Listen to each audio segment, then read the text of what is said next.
Hey girl, hey, it's Nurse Rini, your birth bestie, and welcome back. Here is another article that we are going to review. You know, I love me a good article, and I want to get you guys some news and birth news and true crime, so let's dive in. This is an article from Fox News on October 15th, 2024. Husband of Boston nurse Lindsay Clancy, accused of killing their three kids, says he wasn't married to a monster.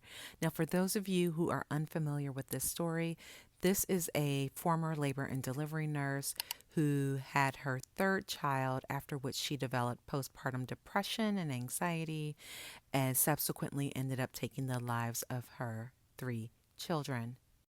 Patrick Clancy, the husband of Massachusetts labor and delivery nurse who allegedly strangled their three children to death last year, said in a new interview that his wife was not a monster.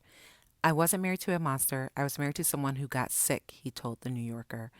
Lindsay Clancy allegedly strangled Cora, 5, Dawson, 3, and Callan, 8 months before hurling herself out of a window on January 24, 2023. Her husband Patrick told The New Yorker that he had left the house to buy medicine for one of the children.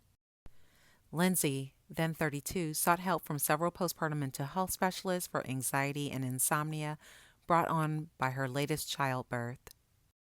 Patrick said she never received more than a diagnosis of severe generalized anxiety disorder, though. On New Year's Eve, several weeks before the killings, Patrick took his wife to the hospital after she told him she had thoughts of wanting to die, felt numb, and confessed to having intrusive thoughts of harming the three children. Days after starting an inpatient program at McLean Hospital outside of Boston, Lindsay texted Patrick, "I don't belong here." She returned to their home in Duxbury 5 days after she was admitted, telling doctors she no longer had intrusive thoughts and was prescribed an antidepressant. 2 days after Lindsay was discharged, she and Patrick hosted a party for Cora's 5th birthday at a trampoline park.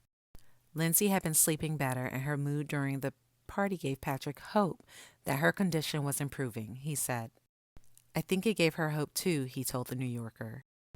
On the morning of January 24th, Patrick recalled asking Lindsay how she was feeling and how she slept, to which she replied she was feeling good and slept pretty well. That morning, she took her oldest daughter to the doctor for a stomach ache. Patrick said he hoped the medical visit would bring his wife back to reality. That evening, Patrick recalled his wife asked him to pick up dinner and Cora's medication from the pharmacy. He said he felt something was off after he left the house.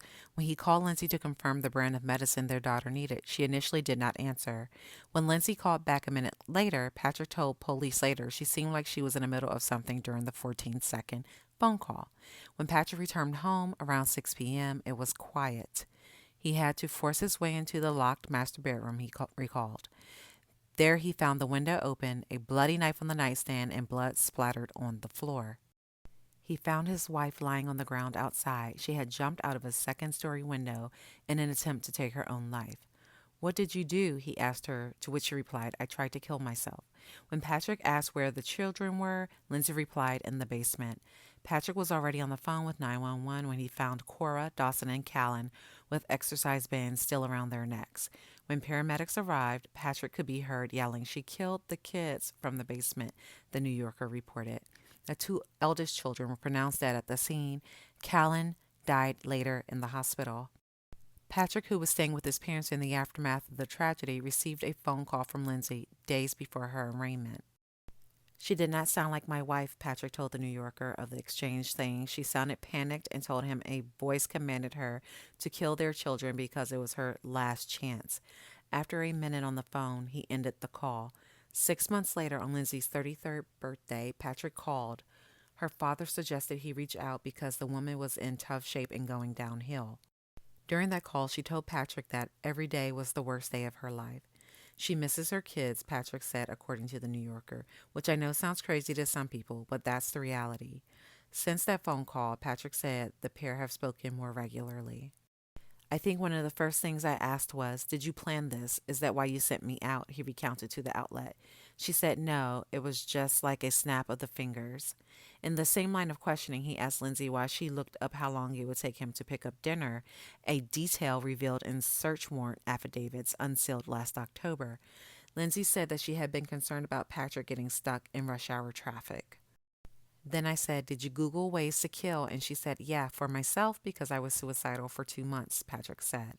Patrick, who has since moved into an apartment in Midtown Manhattan in New York City, chose to speak with the New Yorker to squash the lies and misinformation swirling around Lindsay's criminal case. "There's no house anymore," he told the outlet after he sold the Duxbury home where his children died. "There are no kids, and all that's left is me and Lindsay." Kevin Reddington, Lindsay's defense attorney, told the outlet that he plans an insanity defense for his client who has been charged with murdering her children. Fox News Digital could not reach Reddington for comment at press time. However, prosecutors believe that the killings could have been premeditated because she sought help from mental health professionals, was told she did not have postpartum depression, and researched methods to kill on her phone leading up to the murders. A date for her trial has not yet been set. I also want to mention that Lindsay is paralyzed after her fall from the window. So, let's talk about this. This is a tough one. There's a lot of judgment going around, but there's clearly evidence that she had some sort of psychiatric issue around the birth of her child. And I think it wasn't just the last child in which she experienced postpartum depression. I believe it was the pregnancy before that as well. I think it's hard to say whether or not this is connected to postpartum depression or whether she premeditated this, but just because she was not diagnosed with postpartum depression or anything else other than generalized anxiety doesn't mean that she didn't have psychiatric issues and was masking them. This is why we are always asking moms whether or not they have thoughts of harming themselves or the baby. This is why we also teach significant others and support persons to look out for these signs because you just really never know. The other thing that I think is an issue, and not necessarily in this case, but something that isn't really talked about is peripartum anxiety and depression.